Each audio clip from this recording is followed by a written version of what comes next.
16 अध्याय, मत्ती की किताब 16 अध्याय।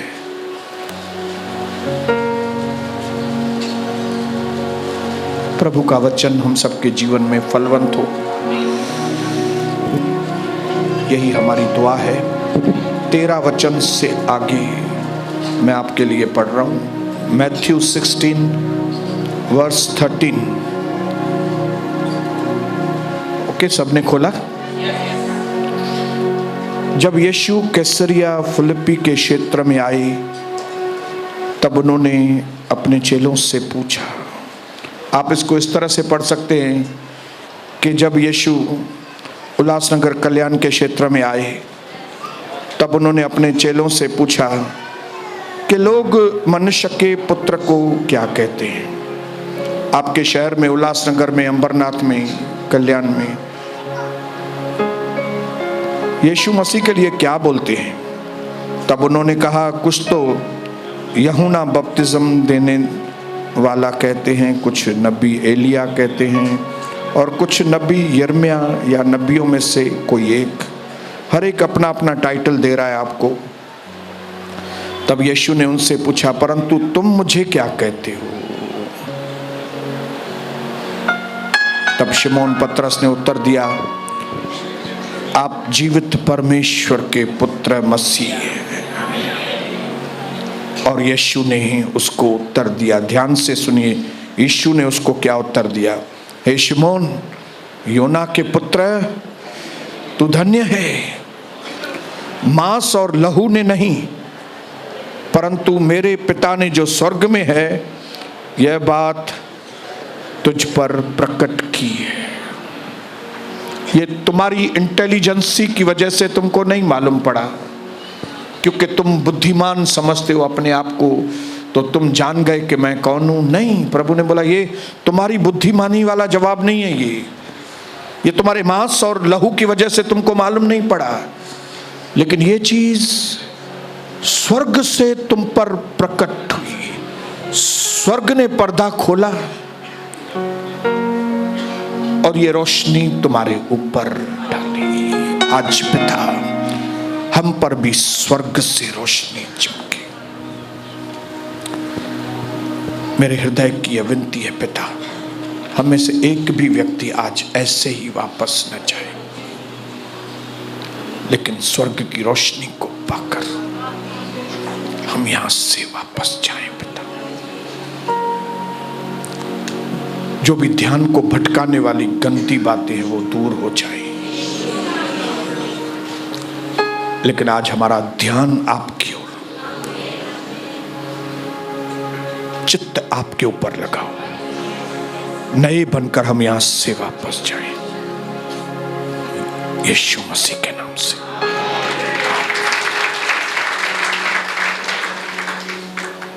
प्रभु ने चेलों से पूछा, लोग मेरे बारे में क्या कहते हैं? आप लोगों के बीच में जाते होंगे, उनका ओपिनियन क्या है, उनकी मेरे बारे में विचारधारा क्या है?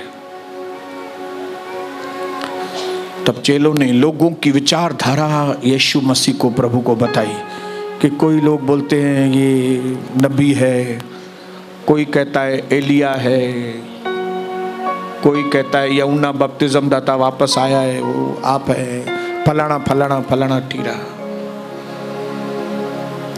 तब प्रभु ने कहा, ये तो जिनकी सोच लिमिटेड है वो लोग मेरे बारे में, क्योंकि वो लोग मेरे बारे में जानते नहीं है, वो उनकी सोच है। तुम लोग जो मेरे साथ रहते हो, तुम लोग जो मेरी बात सुनते हो, तुम लोग जो मेरे कामों को देखते हो, तुम लोग क्या बोलते हो मैं कौन? तब कंफ्यूजन हो गया। दूसरे लोग तो चुप बैठे, लेकिन सडनली अचानक से पतरस का मुंह खुला और पतरस ने कहा, आप परमेश्वर के इकलौते पुत्र मसीह हैं, आप मनुष्य जाति को बचाने वाले मसीहा। तब यीशु मसीह ने पतरस को कहा, पतरस, मांस और लहू ने नहीं, ये तुम पर ऐसी बातें जाहिर नहीं कर सकता, ये बात तुमको स्वर्ग से जाहिर की गई है। इसका मतलब है कई जो इंपॉर्टेंट बातें, कई जो हमारे जीवन के लिए बहुत जरूरी बातें, वे मांस और लहू हमको नहीं बता सकते। हम कितने भी बुद्धिमान क्यों नहीं हो इस दुनिया में,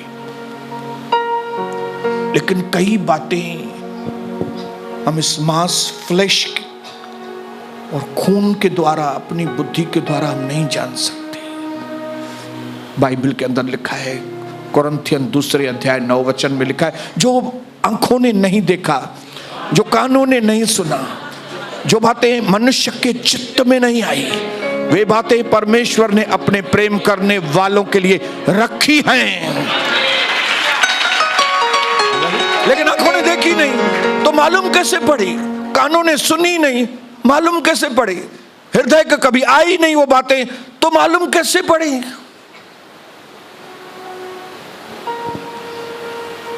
कई लोग उन सारी बातों को बिना जाने खत्म हो गए, जो हमने देखी नहीं, जो सुनी नहीं बातें, जो हमारे चित्त में भी नहीं आई, कभी सोच भी नहीं सकते, वे बातें परमेश्वर ने अपने प्रेम करने वालों के लिए रखी हैं। है ऐसे कोई लोग यहाँ पे जो परमेश्वर से प्रेम करते होंगे? Yes hallelujah, yes hallelujah. बोलिए अपने परमेश्वर के, मैं आपसे प्यार करता हूं। बोलो प्रभु से, बोलिए मम्मी, बोलिए प्रभु से, बोलो I love you, I love you God, I love you Jesus.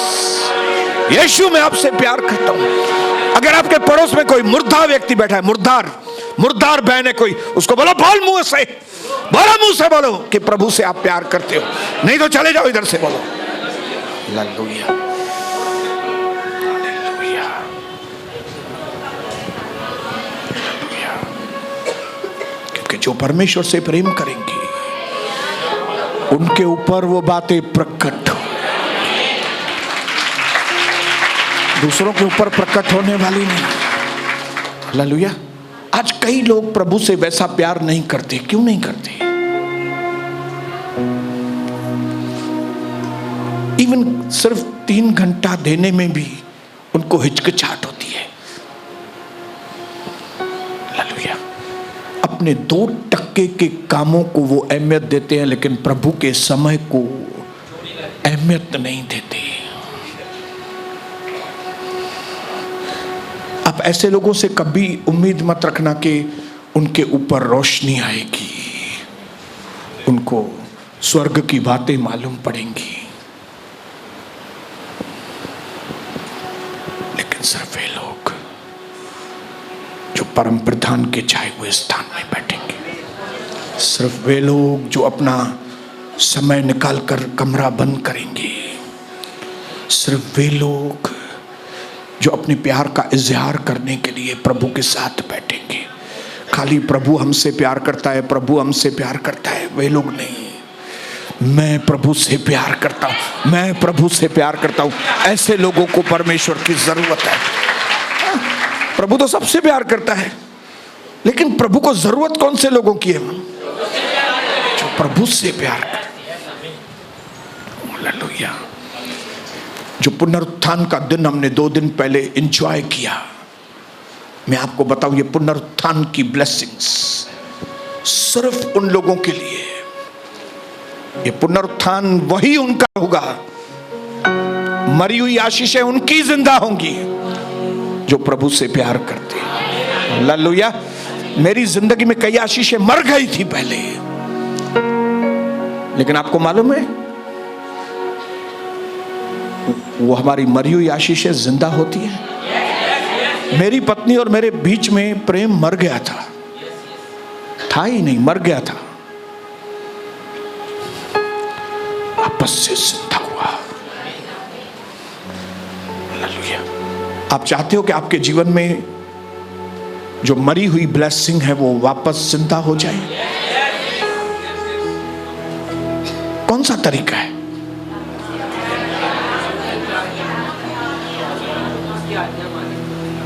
परमेश्वर से प्रेम करना चालू करो। इसके लिए पहले पहले जब ये आराधना स्तुति हमने शुरू की, तुम पहला प्यार कभी ना छोड़ना। मैं आज काफी टाइम इधर पे, मेरी आंखें नम थी यहां पे। एक गीत भी मैं सुन रहा था, तू मुझ में मैं तुझ में, और जैसे जैसे वो शब्द मैं तुझ में वो उसके स्क्रीन के ऊपर हो रहा था, मैं अपने आप को कंट्रोल नहीं कर पा रहा था। मेरा मन इतना आनंद से भरा हुआ था। सडनली जैसे भजन संहिता 23 में लिखा है कि मेरा कटोरा उमड़ रहा है, निश्चय भलाई और करुणा जीवन भर मेरे साथ साथ बने, और मैं यहोवा के धाम में सर्वदा वास करूंगा। सडनली, अचानक से प्रभु की आत्मा मुझ पर,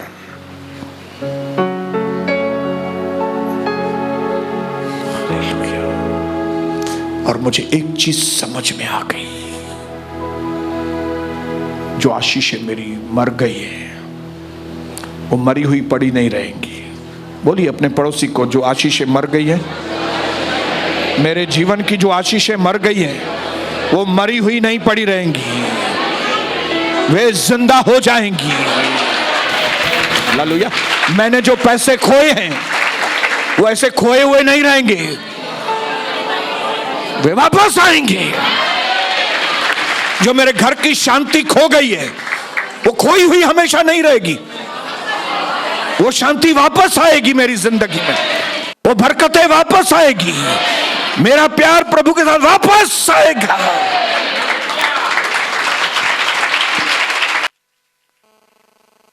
मैंने लिखा है, जो मैंने खोया है वह मुझे वापस मिलेगा।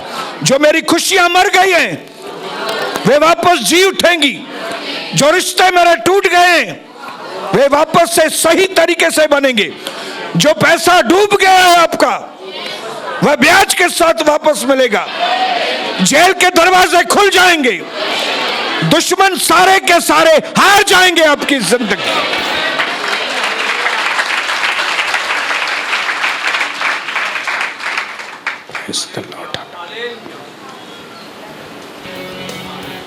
उसके लिए सिक्के के दो पहलू,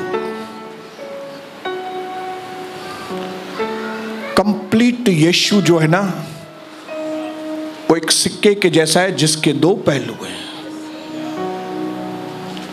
गुड फ्राइडे के दिन सूली पर अपनी जान देने के वक्त उसके हाथों से खून की धारा बह रही थी, पैरों से खून कांटों के ताज से खून, चारों ओर से चाबुक की मार से खून,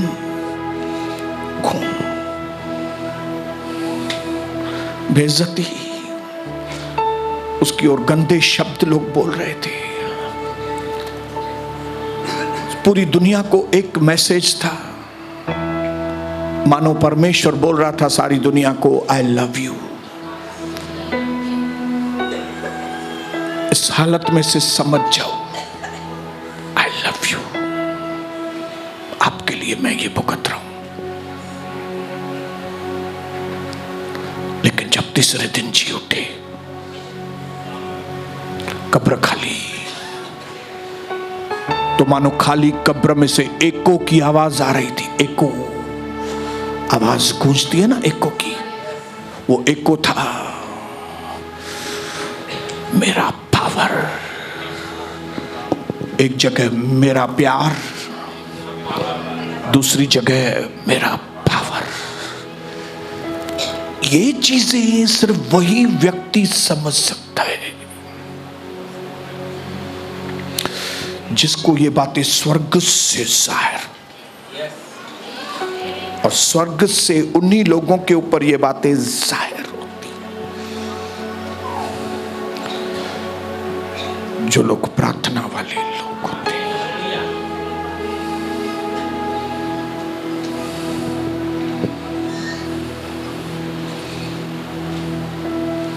आज मंगलवार है, 2 दिन हो गए यीशु को जी उठे हुए। वचन में लिखा है 500 से ज्यादा लोगों को प्रभु दिखाई दिए।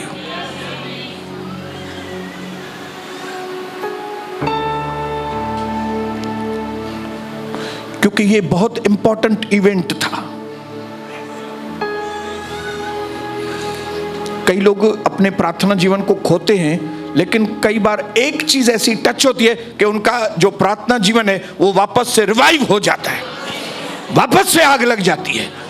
मैं समझता हूं कि यीशु मसीह के जी उठने से और कौन सा बड़ा बात होगा जो हमारे प्रार्थना जीवन को वापस से, इससे और कोई बड़ा होगा क्या? हालेलुया। मैं प्रभु को धन्यवाद करता हूं कि जब हमारे ऊपर प्रार्थना में रोशनी आती है तब ये चीजें हमको समझ में आना चालू होती है। जैसे पतरस को समझ में आ गया। पतरस को क्या समझ में आ गया? ये हमारा मसीहा है। अभी तक तो उसने जान भी नहीं दी थी, मरा भी नहीं था यीशु, एक भी जख्म नहीं था उसके हाथ में, किसी ने थूका भी नहीं था उसके ऊपर।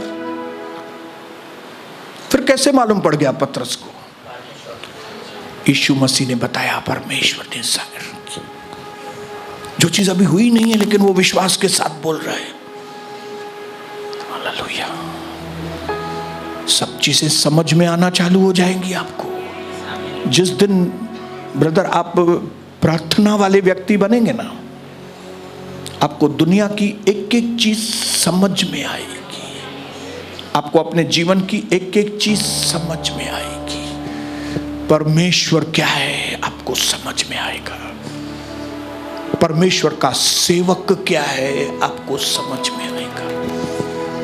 परमेश्वर का आत्मा क्या है आपको समझ में आएगा। परमेश्वर का वचन क्या है आपको समझ में आएगा। प्रभु का भवन क्या है आपको समझ में आएगा। अभी फिलहाल कई चीजें शायद आपको नहीं समझ में आती होंगी, लेकिन जिस दिन आप अपने समय को प्रभु के साथ देना चालू करेंगे व्यक्तिगत तौर पर, आपके ऊपर रोशनी आना चालू हो जाएगा। आपको समझ में आना चालू हो जाएगा कि यीशु मसीह क्यों धरती पर आए, क्यों, कैसे आए, क्यों आए, क्या किया, अभी मुझे क्या करना है, समझ में आ जाएगा। हालेलुया। मुझे एक चीज समझ में आ गई कि धरती पर लीगली, कायदे अनुसार अगर किसी को धरती, प्लेनेट के ऊपर, प्लेनेट को क्या कहते हैं, ग्रह, ये धरती के ग्रह पर अगर किसी को लीगली आना है, कायदे के अनुसार आना है, तो उसका रास्ता एक ही है और वो है मां के, औरत के पेट में से जन्म लेके इधर आ सकते हो आप। ये लीगल एंट्री है। हालेलुया। ये क्या है? लीगल। बोलो, ये लीगल एंट्री है। परमेश्वर को भी मालूम है कि मैंने ये धरती जो है वो मनुष्यों के हाथ में दी है और मेरे मनुष्य फंस गए। उन्होंने इस धरती की भागदौड़ शैतान के हाथ में दे दी है, एक ऐसा दुश्मन जो दिखता भी नहीं है। मेरे लोग धोखे में आ गए हैं और मैं उनकी मदद करना चाहता हूं, लेकिन अगर ये लोग प्रार्थना नहीं करेंगे तो मैं उनकी मदद कर भी नहीं सकता हूं। तो मैं किस तरह से लोगों की आंखें खोलूं ताकि वे बचाए जाएं। इसके लिए मेरा धरती पर आना बहुत जरूरी है। और धरती पर आने का जो लीगल तरीका है, सही तरीका धरती पर आने का, वो है औरत के पेट से जन्म लेके आना पड़ेगा, ऐसे ही नहीं टपकना पड़ेगा। इसलिए उस अलमाइटी गॉड, वो सर्वशक्तिमान परमेश्वर, वो अथाह परमेश्वर, वो अनलिमिटेड परमेश्वर, उसने अपने आप को लिमिटेड किया। हालेलुया। उसको समझ में आ गया कि मुझे भी धरती पर मनुष्यों के बीच में आकर मनुष्यों को बचाना पड़ेगा। इसके लिए मुझे भी एक शरीर की जरूरत है, एक पाक शरीर, पवित्र शरीर, जिसके अंदर से मनुष्य बनकर मैं आऊं और मैं ह्यूमैनिटी के लिए, मानव जाति के लिए मैं ऐसा कुछ करूं कि ये लोग बच जाएं। हालेलुया। इसके लिए उसने अपने आप को जैसे एक ढेरा, धागे का ढेरा होता है ना, क्या होता है ढेरे को, क्या बोलते हैं हिंदी में?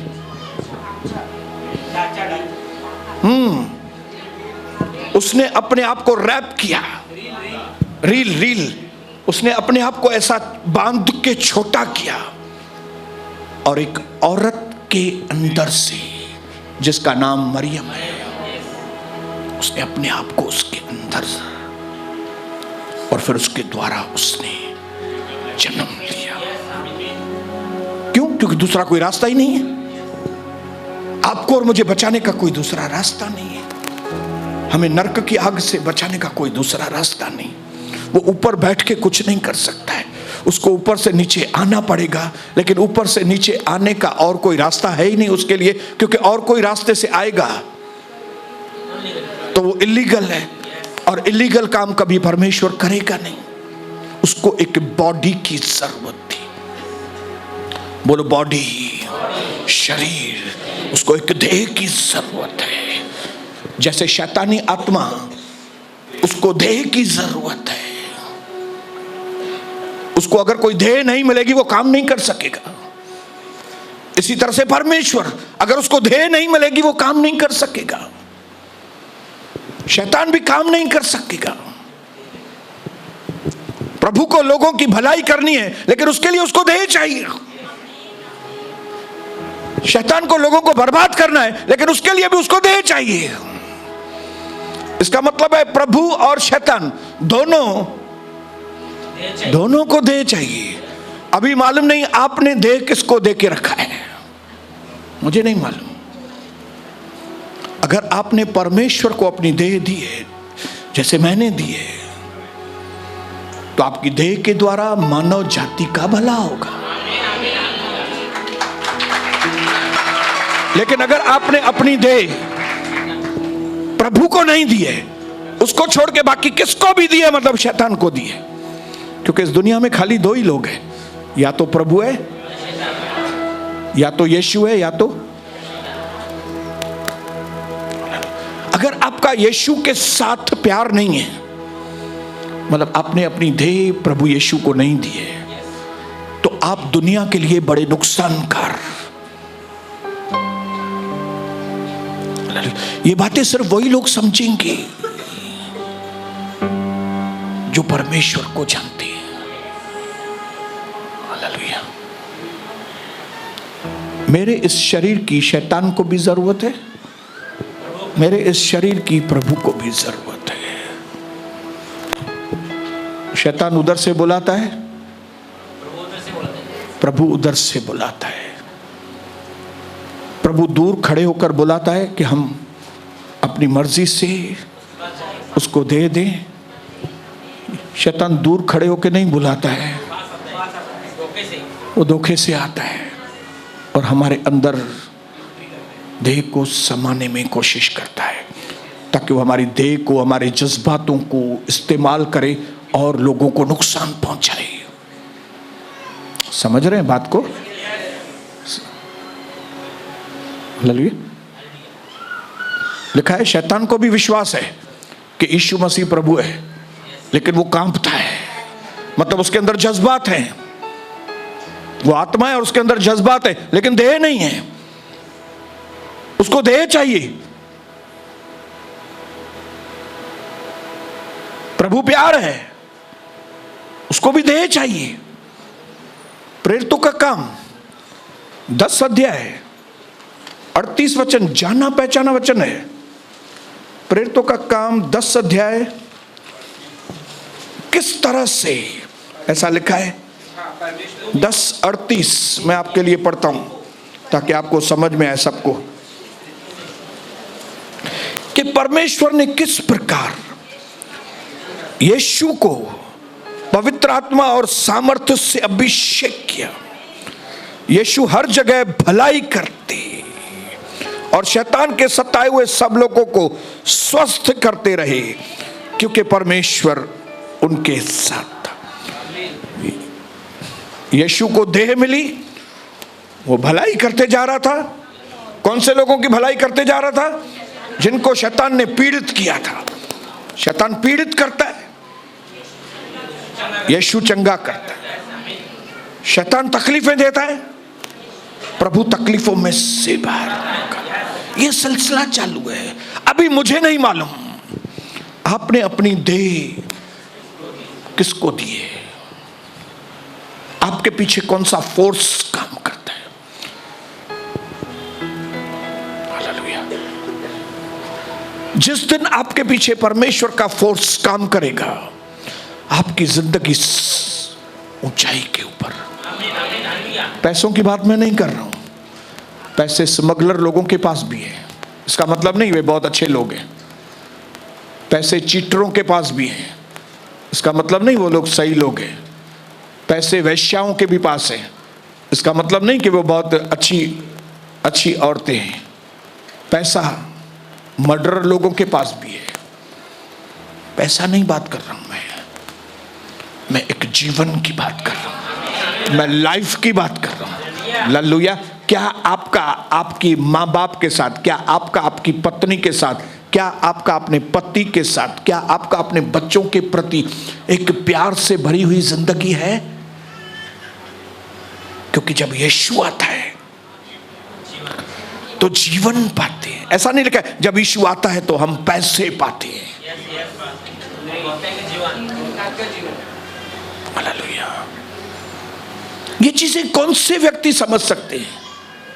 ये बहुत गहराई की बातें हैं मेरे भाइयों बहनों। ये सिर्फ और सिर्फ आपको बंद कमरा सिखाता है। बंद कमरा, बंद कमरे में बैठते हैं तो प्रार्थना मुंह में आती है। हालेलुया। और जो लोग प्रार्थना करते हैं वही प्रार्थना करना सीखते हैं।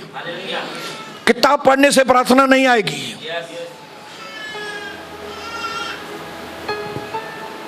दाऊद कहता है दुख, अच्छा हुआ मैं दुखों में से गुजरा, उसकी वजह से मैंने प्रार्थना करना सीखा। हमने कभी प्रार्थना करना सीखी जब हम दुखों में से गुजरे। हालेलुया। कविता कभी प्रार्थना करना सीखी दुख, और वो प्रार्थना की आग और कभी बढ़ी जब दुख और बढ़ा। हालेलुया। जब 1998 में तकलीफ आया, प्रार्थना और बढ़ी। जब अटैक हुआ, प्रार्थना और बढ़ी।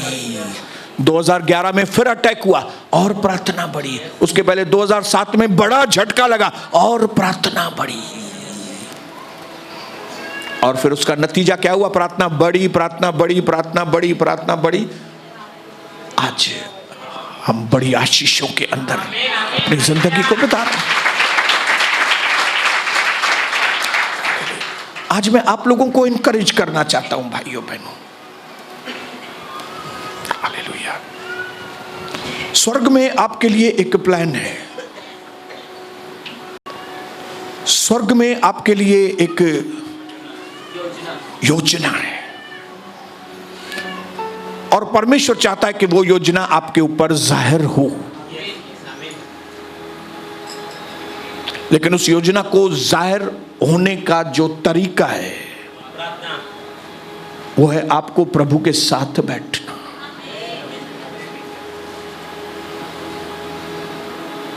हालेलुया। सबसे ज्यादा अगर शैतान को किसी बात की चिढ़ लगती है वो है प्रार्थनाओं से। एक ही शहर में, एक ही जाति के अंदर दो किस्म की कलीसियाएं होती हैं। एक कलीसिया जिसको परमेश्वर की ओर से असाइनमेंट मिला हुआ रहता है, एक कलीसिया जिसको परमेश्वर की ओर से टारगेट दिया हुआ रहता है कि तुमको अपनी जाति को बचाना है। एक काम दिया जाता है, आज्ञा पत्र दिया जाता है जिसको मैंडेट कहते हैं। मैंडेट दिया जाता है कि तुमको इस तरह से काम करना है, तुमको इस तरह से आगे बढ़ना है, प्रभु यीशु का काम पूरा करने के लिए, अपने लोगों को बचाने के लिए, इस दुनिया के भवंडर में से निकालने के लिए इस तरह का काम करना है।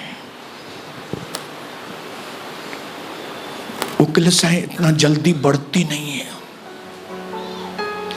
क्योंकि वो कलीसियाएं शैतान का टारगेट होती है। हालेलुया। लेकिन उसी जाति में, उसी शहर में और कलीसियाएं होती हैं जिनके पास वो मैंडेट नहीं होता, जिनके पास वो आज्ञा पत्र नहीं होती, जिनके पास वो असाइनमेंट भी नहीं होती, जिनके पास ऐसा होता है कि बाहर बाहर से काम करना है। और शैतान को अपने दुष्ट आत्मा को उनके पीछे लगाने की जरूरत ही नहीं पड़ती, वो उनको बढ़ने देता है। रातों रात कलीसिया बढ़ जाती है। क्यों? क्योंकि मैंडेट नहीं है, सिस्टम, प्रार्थना है ही नहीं, और शैतान को उनसे कोई खतरा नहीं है। शैतान को उन परिवारों से खतरा है जिन परिवारों में प्रार्थनाएं होती हैं, उन कलीसियाओं से खतरा है जहां पे प्रार्थनाएं होती हैं। वो अपनी पूरी ताकत लगा देता है कि वे कलीसियाएं बढ़े नहीं, पूरी फोर्स उसके पीछे लगा देता है।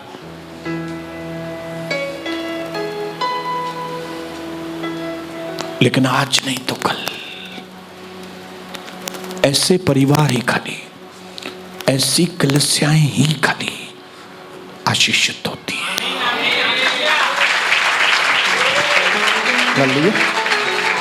मैं समझता हूं अगर आप सही तरीके से प्रभु को न बताएं घर में जाके, सही तरीके से प्रभु को जाहिर न करें अपने घर में जाके, तो किसी का भी पति, किसी की भी पत्नी किसी को भी मना नहीं करेगी, बोलेगा जाओ जाओ भले यार। हाँ, उधर जहां हर कहीं जो पंजो विश्वास आ वन भले वन। मना किस दिन करेंगे मालूम? जिस दिन आप प्रार्थना की योद्धा बनेंगे। हालेलुया। कष्ट कभी आना चालू हो जाएगा जब सही प्रार्थनाएं करना चालू करेंगे, क्योंकि आपकी प्रार्थनाओं से ही शैतान घबराता है। आप कितना भी वचन सुन के जाओ, शैतान घबराएगा नहीं।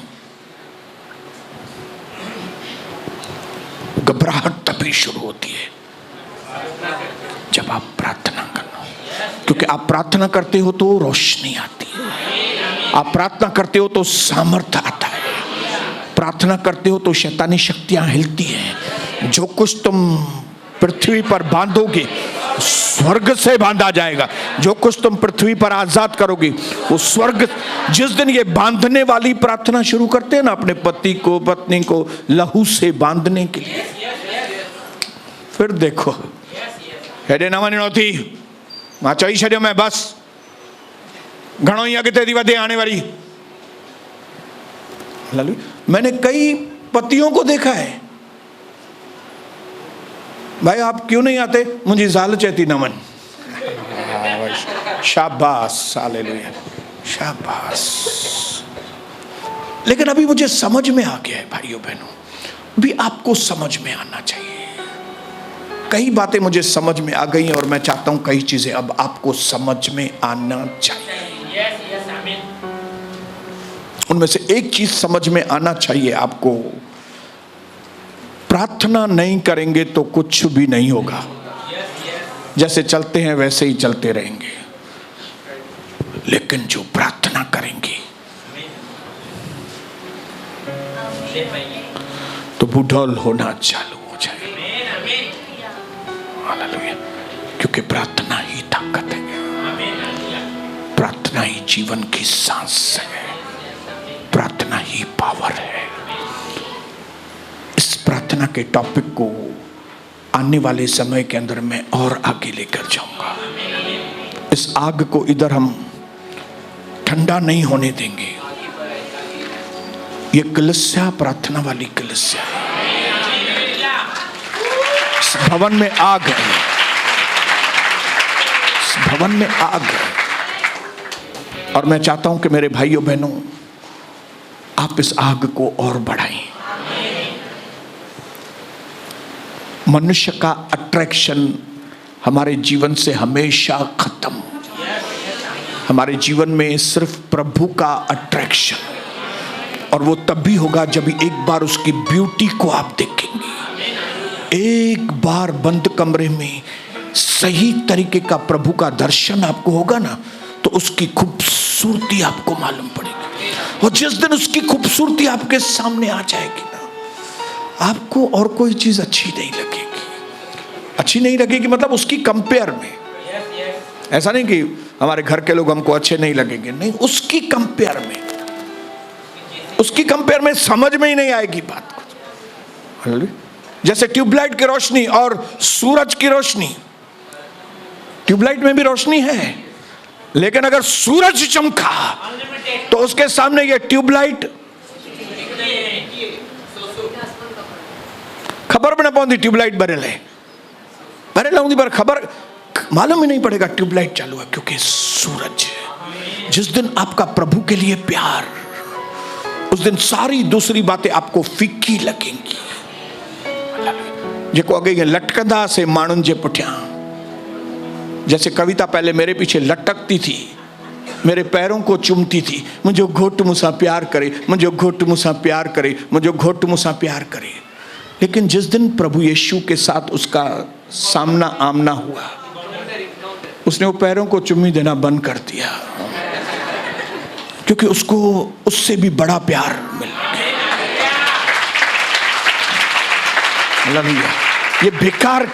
ये बेकार के काम खत्म हो जाएंगे हमारे जीवन से। अभी वो प्यार करती है मेरे से, लेकिन वो लटकने वाला नहीं प्यार, क्योंकि अभी उसका लटकना, क्योंकि उसको समझ में आ गया दुनिया का सबसे खूबसूरत व्यक्ति परमेश्वर है। हालेलुया! दुनिया का सबसे खूबसूरत व्यक्ति यीशु है। उससे ज्यादा खूबसूरत कोई व्यक्ति है नहीं। पैसा भी उसके सामने रद्दी के टुकड़े हैं, रद्दी। पौलुस कहता है जिन चीजों को मैंने बहुत सारी वैल्यू दी, वो मेरे सामने अब कूड़ा कचरा है। और मैं चाहता हूं प्रभु का दर्शन के लोगों, आज आपकी आंखें खुल जाएं, ताकि आपको मालूम पड़े इस दुनिया की सबसे खूबसूरत चीज पैसा नहीं है। इस दुनिया की सबसे खूबसूरत चीज लोग नहीं है। इस दुनिया की सबसे खूबसूरत चीज प्रभु यीशु मसीह है। उसको छोड़ कोई दूसरा परमेश्वर नहीं।